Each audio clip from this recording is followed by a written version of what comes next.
Tough gravity. Cabin depressurized. Timberwolf worked the plank and the back of Bessie cracked open, exposing the black of space. The craft turned slightly, and the blue-white curve of Enceladus appeared below. The 8-man squad plus Gray floated out into the void. Gray shot out ahead of them and stopped about 100 yards out. Supporting 6, Gans, Fitzmont, Chan, St. Francis, Arrowlind, Packheart. You take the pickets. Solandro, Velez, bring up the plant. The pickets moved ahead and spread out in a V formation that narrowed down as they got closer to the target. Below them, the hulk of Cairo Sunrise was about 6,000 yards out. The long, unimpressive freighter hung silhouetted against the brilliant white of Enceladus. The moon was pocked with dark circles where frozen eruptions had recently burst. "Copy, sir. Coming up with the plant," Timberwolf confirmed. "Whoa, you feel that?" For a moment, Timberwolf felt heavy and got the sensation he was dropping. He looked to the majestic disk of Saturn dominating the sky past Enceladus. "Saturn's gonna yank your chain, Velez.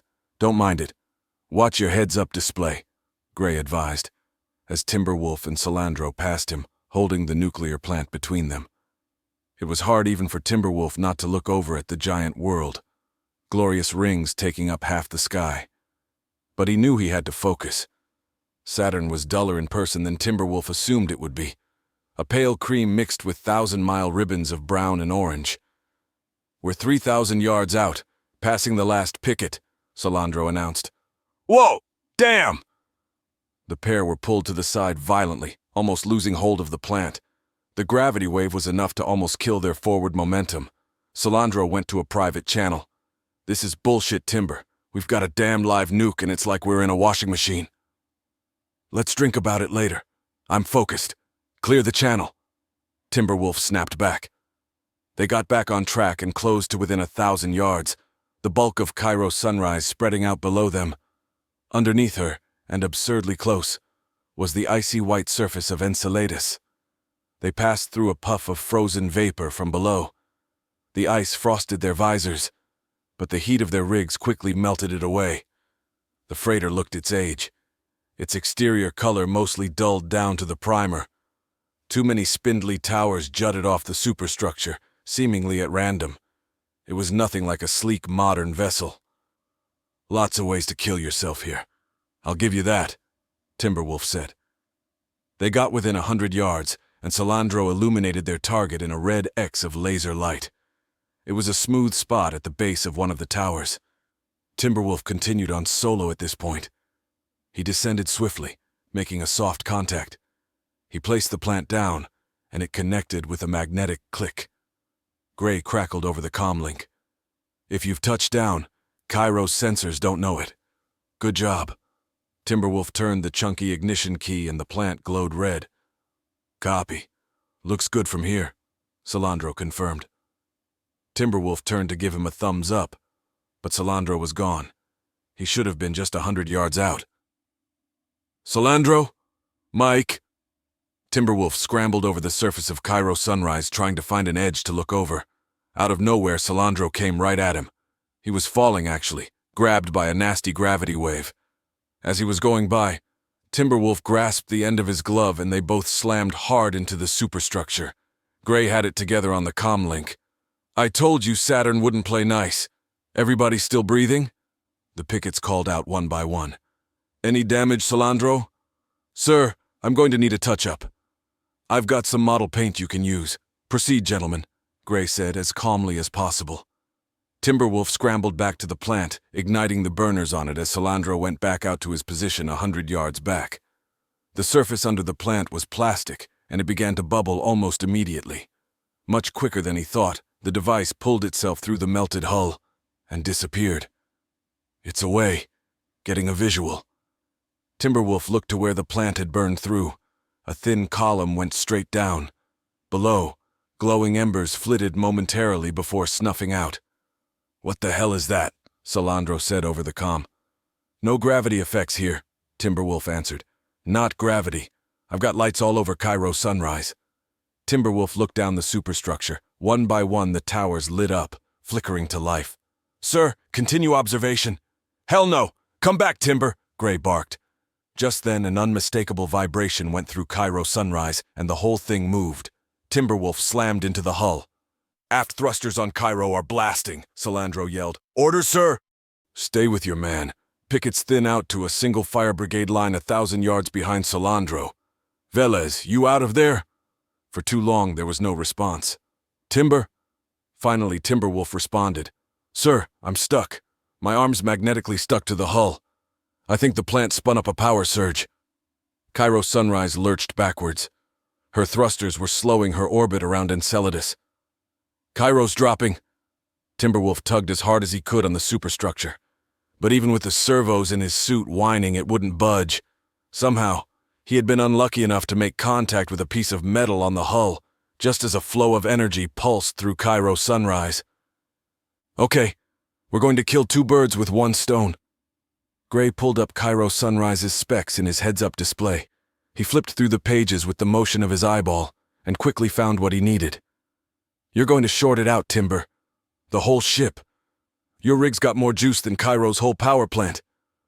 I want you to spin up your plasma cannon at the end of your gauntlet. Get it into deep red. 690%. Highland Factory Max. Copy that, sir." "Set to widest disperse," Gray instructed. "Copy. That'll short out Cairo and you too. Your heads-up display and comms are the only things that'll come back. You'll have to do an emergency restart." Timberwolf was silent for a moment. Heads-up display and comms did not include life support. That fact hung unspoken between him and Gray. Cairo Sunrise lurched downward and listed to starboard. Enceladus hung above Timberwolf now, growing larger every second. "I'm spun up, sir. Shooting this off now."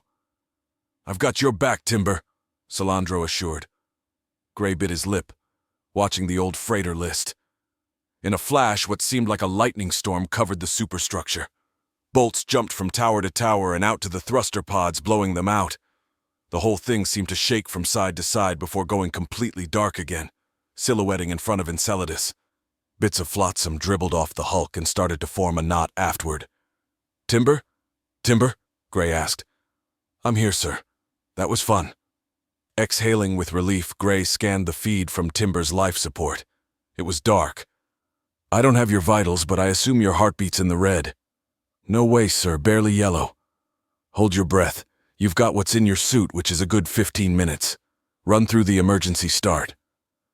Gray heard something he didn't expect, a frustrated grunting from Timberwolf. "Sir, not sure how to say this. My arm is still trapped. My suit is dark and it's not magnetic. My arm is trapped on a handhold here. It's not your day, is it? Do your restart." Timberwolf went through the sequence in his heads up. He tried it 3 times and got nothing. "Still dark, sir." Cairo Sunrise lurched again, still dropping to the moon below. "Cairo's dropping fast." "I see that." "I'm 100 yards out. I can grab him," Salandro offered. "Hold, Salandro." "Mike, this is my show. I'm going down with this wreck solo," Timberwolf snapped. "Sir, pull everyone back and push the button. Let's not let a good nuke go to waste." "Silent on the comm!" Gray barked. Just then, one of the towers on Cairo Sunrise twisted over and pulled from the superstructure, dragging along the side of the freighter. That was it for Gray. "Salandro, pickets pull back to Bessie." Instantly, the pickets fell back. Last man first with quick thruster bursts from their suits, all except Salandro, who held his position. Mike, Gray demanded. Gray watched the speck that was Salandro still hanging in his position at 100 yards out. He knew what must have been going through the man's head, the unbearable urge to help one's brother in arms. "Mike, I've got no time to argue with you. You get to Bessie." The loose tower spun around, grinding into the vessel just 50 yards from Timberwolf's position. "I have to do this." And with the precision emblematic of his top rating, Salandro made a perfect dive to Cairo Sunrise, reaching Timberwolf's location in seconds. He contacted deftly next to him, debris of plastic, foam, and metal washing over them. Almost instantly, he bent the handhold and freed Timberwolf. Hooking onto him with a cable, he fired off a burn and rocketed off the superstructure, hauling Timberwolf's dead weight. "You're a stupid ass, Salandro!" Timberwolf barked. Just then, a wall of crystallized water ejected from Enceladus overtook them. It blinded and disoriented Salandro, his visor freezing over immediately. He couldn't see, but his instruments told him he was thrusting towards the world below. "Orient to 175 and punch it," Gray ordered. "Copy!" Salandro oriented himself to Gray's position and blindly ignited his thrusters. A hunk of something thumped off his helmet, but he couldn't tell what. Still unable to see, Salandro and Timberwolf were whipped by a half-dozen brutal gravity waves. After what seemed like much too long, Salandro's heaters kicked in, and the ice melted off his visor. In front of him, he made out the glorious open back plank of Bessie. He slammed on the brakes, and the other squad mates grabbed them both and hustled them into Bessie. "Plank up! Pressurize now!" Gray commanded. Timberwolf's suit was still dark and his eyes were closed inside his helmet. "Come on! Come on! Come on!" Finally, the life support monitor in the cabin glowed green, and Gray popped open Timberwolf's helmet. For a few seconds, Timberwolf's face was placid, holding the solemn frozen beauty of a man in a casket. Then, like he was rousing out of an unexpected nap, his eyes flickered open. The team roared and whooped, and Gray clasped him. "I was trying to conserve O2, I'm fine," Timberwolf said. "Right. Glad you didn't ride that piece of crap down," Gray said.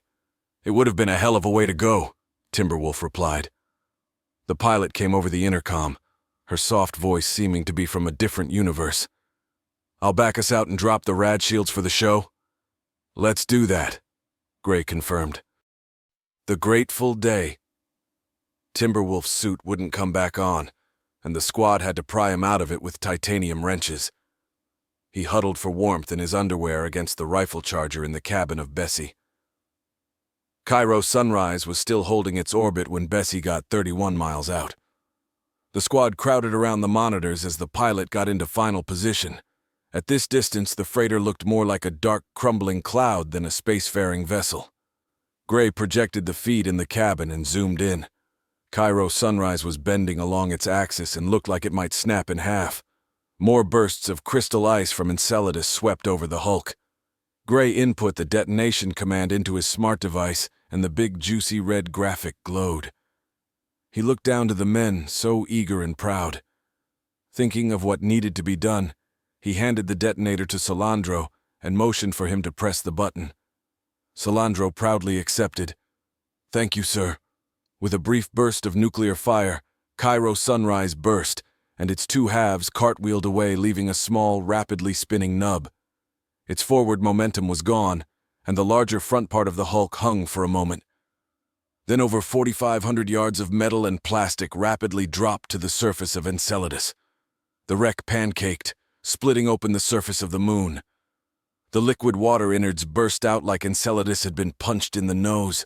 A broad and chaotic rush of crystallized water spread out as the surface rippled, and chain reactions all over the moon sent geysers off from pole to pole. The men cheered and embraced each other clumsily in their combat suits. Gray looked over to Salandro, his face aglow and cheering. He was a good man and had saved a better man than himself today. For that, Gray was grateful. It's all men that make up the world. Once back at Fort Chancellor, Gray sent Timberwolf to medical to make sure his brief lack of oxygen hadn't harmed him. He called Salandro into his office. The man stood at attention, straighter than you'd think a man could stand. Gray asked him to sit. "You thought about something bigger than yourself today." "Sir, I did what anyone would do." Salandro feigned humility, but his pride beamed through. "Velez was down there and someone—" "Michael!" Gray practically barked at him, then he calmed. "Lieutenant Salandro, I had given orders that you were to hold in your position. Then you were to fall back with the picket line." Salandro fumbled for words. "Sir, Cairo Sunrise was breaking apart. Velez was going down with her. If I had to do it again, I would."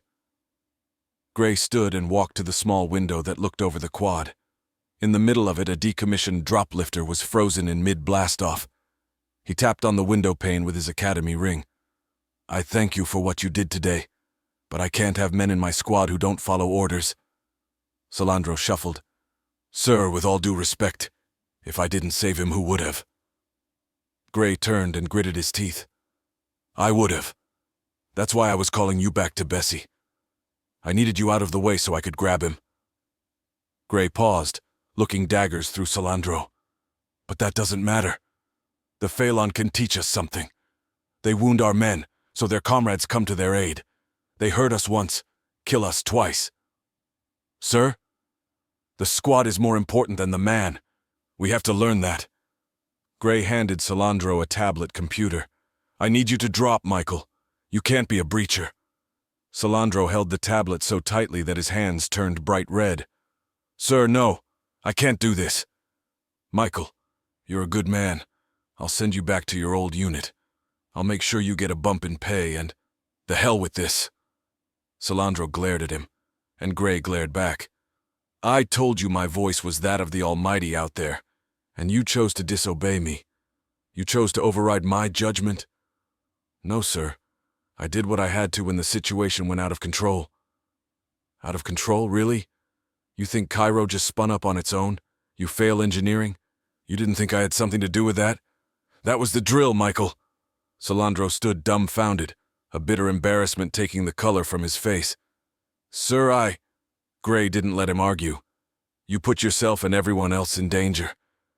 If you'd gotten stuck down there, you think Chan or Arrowlin would have held? The others? I'd have come back in a goddamned empty lifter. Be glad you got to press the button once because you are out, son." Gray pointed to the door, his arm straight as a pipe. "I'm not going back to my unit. I quit then. I'm out of the Corps. Whatever you want." Salandro slammed the tablet down on the desk and grabbed the stylus pen from Gray's hand. He scribbled his name, practically stabbing through the desk. "When Velas was out there, I could tell in your voice you were scared. He's special to you. Your judgment wavers with him. You wanted some miracle to pull him out of there. That was me." Gray was silent for a moment. He thought of a dozen arguments to shoot back at Salandro, but he was right. Timberwolf was special to Gray. A true beast like no one Gray had ever known, cold and mechanical and driven. He'd have let Salandro die 10 times for Timberwolf. Was that a weakness? Gray didn't think so. "Michael, I thank you for what you did today. Someday you will forgive me for what I just did to you." "That all?" "That's all." Salandro left Gray's office, letting the door slam against the wall on the way out. In the hall, Timberwolf stood. He watched Salandro stomp by and raised an eyebrow. For a few long moments, Gray just sat at his desk and stared at his lap. "Come in, Velez." He finally beckoned. "What was that?" "Michael's shipping out. Needs a new perspective." Timberwolf stared at Gray. Both of them knew that was a lie. "I'm healthy, sir." "Fine. Good." Gray narrowed his eyes. "You cocked up out there real good. Suit gets stuck to the hull? Jesus, can't scan for metal." "I was slammed into the hull when Cairo started moving, sir. You should have been scanning for metal the whole time. That thing was a 75-year-old wreck. You have to expect what you can't expect." "Yes, sir," Timberwolf said without inflection. Gray could sense his pride smoldering, that he was chastising himself for losing control of the situation. It was just what Gray wanted. There'd be a punishment for Timberwolf, but it wouldn't matter. He'd work harder now than he ever had just to keep up with his own expectations. Gray began going over administrative work on his tablet, ignoring Timberwolf. 30 laps a day, double time in the labs for the next 3 weeks. Basic rations. No coffee, stims, etc. And damned if you'll be planting anytime soon. Gray scribbled with a stylus. A few seconds later he looked up. "You're here? Why are you still here?" Without a word, Timberwolf shuffled out, shutting the door. Gray found himself looking out the window at the old drop lifter again. There was a plaque out there in front of it with a quote from an old dead general. "It's just men that make up the world. Some bad men, then good men, and then better men." Gray had never thought about it until now. Salandro's a good man. Timberwolf's a better man, and I guess that makes me. Gray caught his reflection in a photo hanging on his wall, felt the titanium in his jaw. He worked to be a good man, worked as hard as he could. He always thought the plaque had referred to bad men as those that let others carry the load for them. But no, it referred to people who were much worse. Those that wished to take things apart, tear them down and stand on top of others to get what they wanted. Good men and better men were the ramparts that held them back. Gray smiled. He wasn't uncomfortable with his ambition or his desire to do what he thought was right. It had taken him so long to get this command, and so many lesser people had stood in his way. "It's all men that make up the world," he said quietly. Then he repeated it louder, and louder still. "It's all men that make up the world." He smashed a glass paperweight from his desk against the wall, and the shards sprayed the room. Gray felt a sting on his cheek, and a dribble of blood came down onto his knuckle. He turned his hand over, holding the red drop up to the light. "It's all men that make up the world." The adventure continues in the full-length Timberwolf novel.